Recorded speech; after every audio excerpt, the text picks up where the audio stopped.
Hi everyone, welcome back to another episode of Reselling for Beginners with me, Jim from Marlowe's Independent Trading Co. In this episode, we're going to be talking all about a few different concepts that all kind of mean the same thing. So, profit margin, return on investments, profitability. What do they all mean? How do you calculate them? Do you need to calculate them? Does any of it matter? Stay tuned and find out.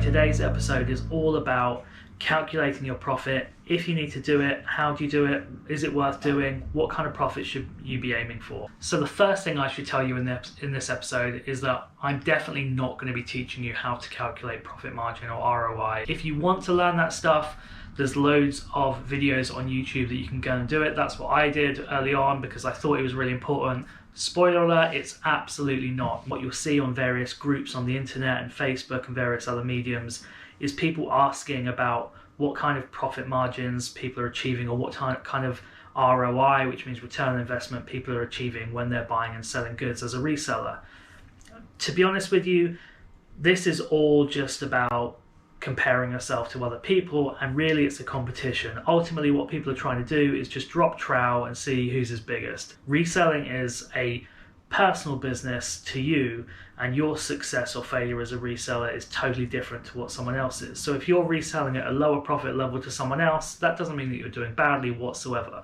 It might be because of the varying level of time or investment you have to give in, or the different kind of mediums that you're working in. If you're selling in gaming, you might be operating at a lower profit margin, but you might be selling 3 times the number of items as someone. So the biggest bit of advice I can have about profit and margin is do not spend a lot of time working this stuff out. As a new reseller, your ultimate goal should be to make money. The level of profit that you're making shouldn't really matter. If it's 1 pence or it's £100, brilliant, you've made profit, you've succeeded, you're doing it right.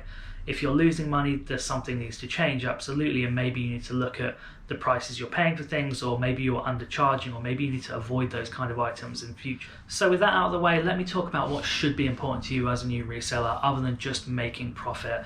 The kinds of levels of profitability that I look for when buying items. Now, it's a very difficult question to say, should I always look to double my money or triple my money or quadruple my money when I'm buying an item, because that scale should be dynamic depending on the cost price of the item or what you're buying and selling it for. So let me give you an example.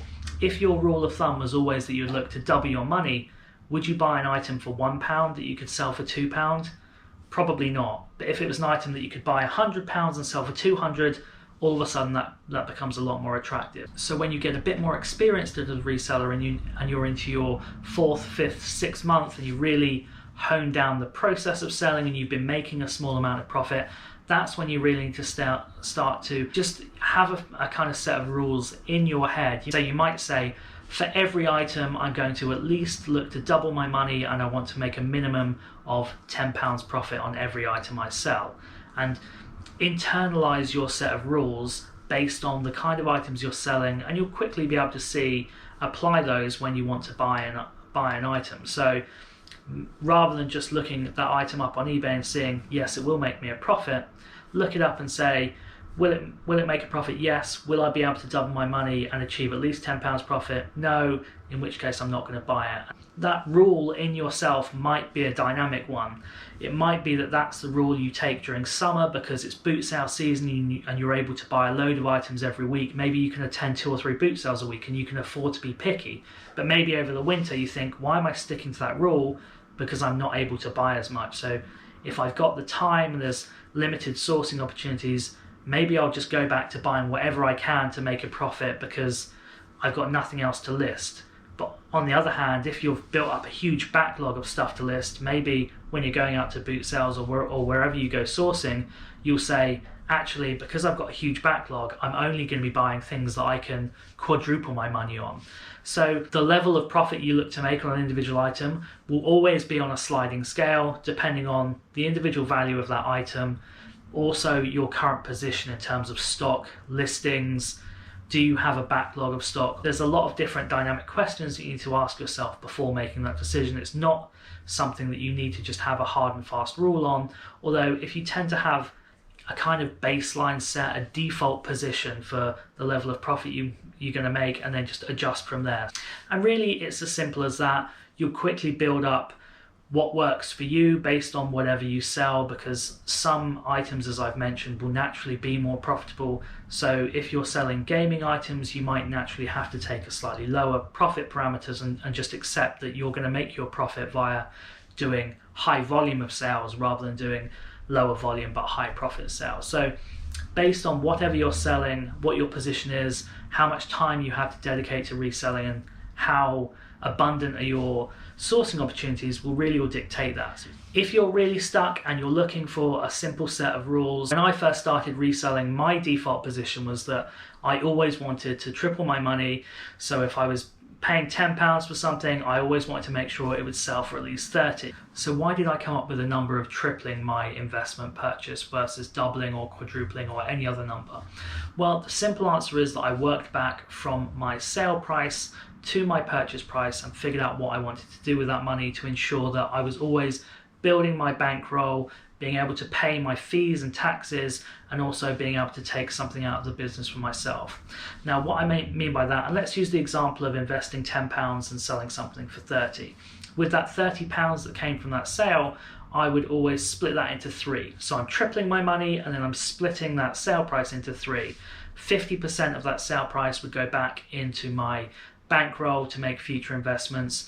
25% of it would go to pay the eBay fees and taxes, and then another 25% would come out and go into my pocket as profit for me to take out of the business. So we've started off with £10, we've then sold the item for £30, £15 goes back into the business, which means I'm growing my bankroll because £10 came out and £15 went back in.